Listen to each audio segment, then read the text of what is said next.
I'm AJ, and up front with the new A-Class, I really like the new power bulges on the bonnet. This is also a new redesigned radiator grille with a star pattern. This being the AMG line, we also get a much more athletic looking lower part of the bumper. The A3 on the other side, well, this is the S line, so it also has a very athletic bumper, and I do like these blacked out logo design. Both of these cars come with optional matrix LED lights. This is how it looks here on the Audi and similarly here on the Mercedes. Now, they're both very closely matched in terms of dimensions. They're both about 4.4 meters long. The Mercedes is just a little bit longer than the Audi. They both, in this case, have 18-inch wheels, but they both can have smaller or larger wheels as well. Being the AMG line, you get this AMG wheel. Looks really nice, a little bit more aerodynamic. Whereas if we make our way over to the Audi, well, already it has, again, a much more sharper design language. This is how the turning indicators look at the front of the Audi, and here's how it looks at the rear of the Audi, and here's how it looks at the front of the Mercedes, and here's how it looks at the rear of the Mercedes. Speaking of which, as you can clearly see, these are both the hatchback versions of these cars. They both also come in sedan versions. One of the new facelift redesigns is the new diffuser, but unfortunately they've retained these cosmetic fake exhaust tips. The Audi is still on the same boat because they also have fake exhaust tips. Here we have the key fob. Of course you get keyless entry, so put it away in your pocket. The door opens nice and wide. Yeah, really solid. The door itself has pretty decent materials up here on the top, soft touch. You have that nice yellow piping and cross stitching, similar to the color on the outside. Getting inside, you've got to stoop down a little bit ever so slightly because, again, it's a hatchback. But once you're inside, you have nice adjustability for the seat and the steering column, so you can get a very nice, comfortable seating position. The interior quality of the A3 is a bit hit and miss. Like, I like the soft, squidgy material up here, but listen to this. That doesn't sound so solid to me. This does have ambient lighting. There's an LED strip right here, for example. It's not that bright though. But what I like here is, for example, you have a much more easy to use and a dedicated climate control system with its own little screen. I can change the temperature with these nice clicking toggle switches. Switches. And more buttons down here. Hooray. Inductive charging, a couple USB-C ports, and down here we have very minimalistic center console, start-stop button, and this is basically your gear selector. So shift by wire, press the P to park, and this is a nice little touchpad controller for example, the volume. So you can just swivel like this to turn the volume down or up, and to use the different track functions. Nice large steering wheel with individual buttons and rollers for the controls on the audio system, paddle shifters on the rear, although they're just black plastic, not like a nice heavy metallic feel. But what I do like is the Audi virtual cockpit. So I can have, for example, different views. I can even put a map on this whole screen. So very useful to have, and in general, a very nice system. The Audi A3 also gets an optional head-up display, which conveys useful information like navigation, speed limit, and the assistance systems. This touchscreen system is something that we're quite familiar with. It's not the best, but it's certainly not the worst either. The navigation is fairly slick. It's basically running a Google navigation, so I think that's a great way to achieve this. The Apple CarPlay in the Audi A3 is actually really well executed. It's really slick in this case. It takes up most of the screen. Of course, you have the top and the left, which is not used, but overall, very easy to view. All right, let's take a look at the back seat of the A3. I'm 5'8", about 1.73 meters, and this seat is set to my driving position, a little bit higher seating position today, and therefore, wow, actually not bad at all. Plenty of knee room.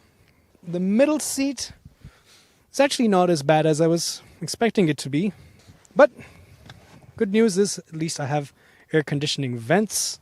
I can bring down the center as an armrest, and I have cup holders in this. So yeah, not too bad actually. I can very comfortably sit here with another co-passenger. 3 people might be a bit tight for long distances though. All right, let's shift our focus to the A-Class now. That's the key fob. The door opens really nice and wide, even wider than the Audi, I would say. but the door shut sound is just as solid and resounding. Materials on the top are soft and plush, down here as well. Here it's a bit harder, but not terrible. Nice storage. But when we look inside, wow, very different than the Audi. As expected, Mercedes' interior design is totally unique. With those circular air vents, the long rectangular information system for the entertainment and the cockpit, and of course the seats. Now in this case we have animal leather, but you do get the Artico artificial leather seats as well. The A-Class feels a little bit different to sit inside than the Audi because, first of all, the windshield seems like it's further in front of me and I'm sitting further inside, deeper in the car. So different seating position, but of course you have plenty of adjustment for the seat itself as well as the steering column to find a very comfortable seating position for yourself. The materials on the inside of the Mercedes are actually much better. So the top is also very soft. Even this whole area is also very plush. The ambient lighting is a lot more brighter and a lot more vivid, and you have different kind of animations and multicolor options as compared to the Audi. Of course, these circular air vents with additional lighting inside definitely helps towards that.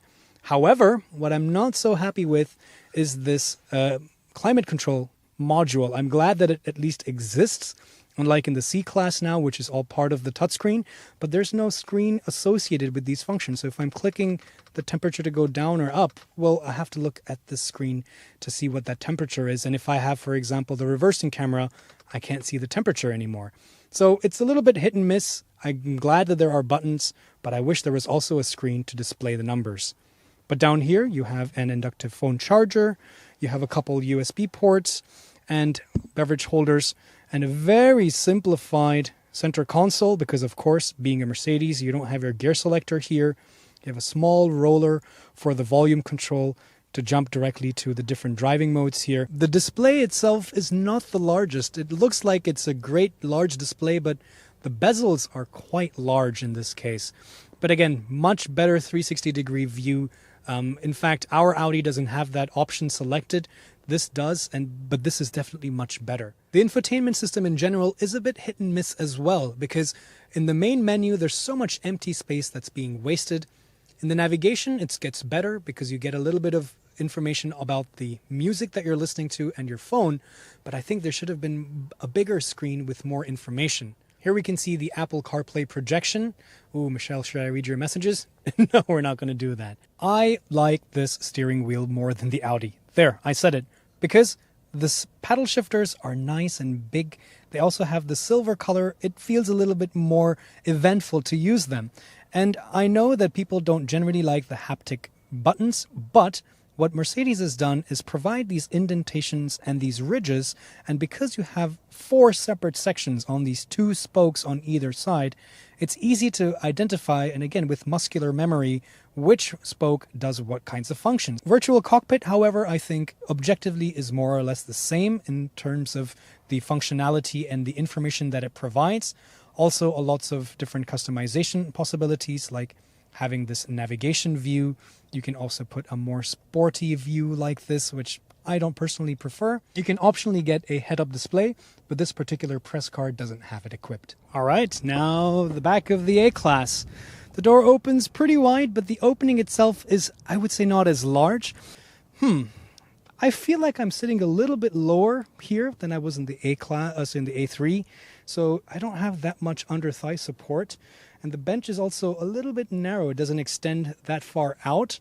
That being said, for my 5'8", this seat is set to my driving position, and I have just about the same amount of knee room. I would say maybe a little bit less.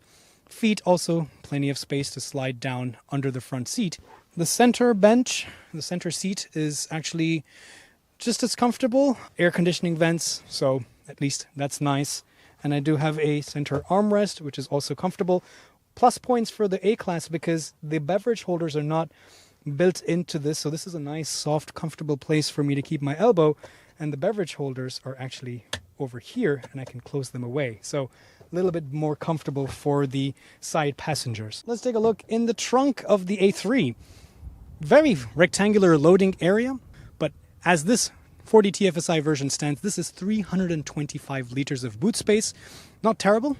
I would say very usable. And as you can see, they do fold completely flat. And here in the A-Class, you get a little bit more trunk volume.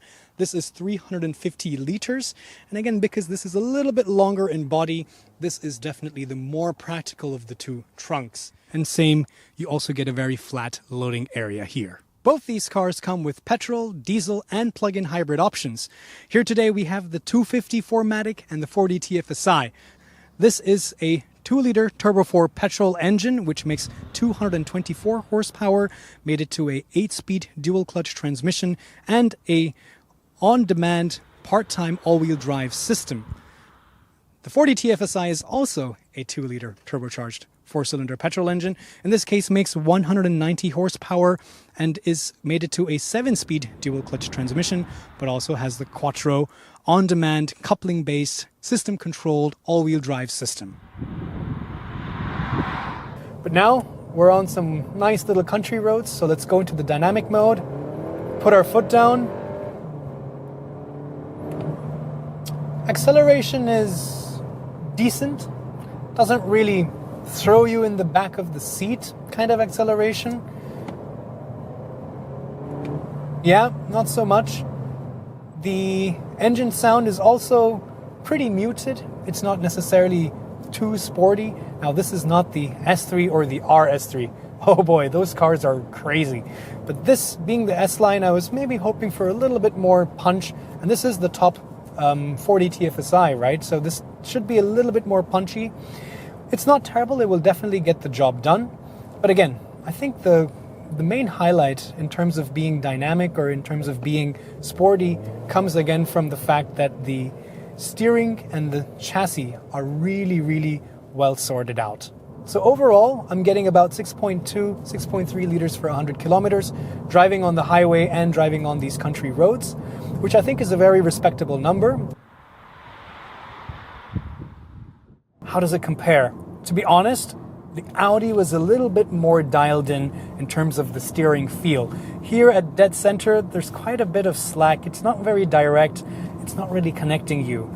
And that's not really a surprise, considering that between BMW, Audi, and Mercedes, Mercedes is on the end of the spectrum where it's trying to isolate you from the road and cocoon you in luxury more than, well, BMW's on the other spectrum, but Audi is still in the middle, and I think in that way, I would have preferred a little bit more engagement. Things change a little bit, thankfully, when I go into the sport mode, but if I put my foot down, you see, I can almost count to 4 before the double clutch transmission, which I was expecting it to be faster, right? It's a double clutch, but it takes time to shift down. See, I'm here on this little road, I'm slowing down, there's nobody around. Put my foot down, okay? I'm going to snap my fingers. Let's count how long it takes. Ready? 1, 2, 3, 4. There we go. Almost 4 Mississippis until I really felt that punch in sport mode. This is, being the 250, a little bit faster than the 4D TFSI. The 220 would be more in range with that power output. But 224 horsepower, it's good. It's a good amount, but it's definitely not as thrilling. But what about you guys? What do you think? Put your thoughts in the comments below.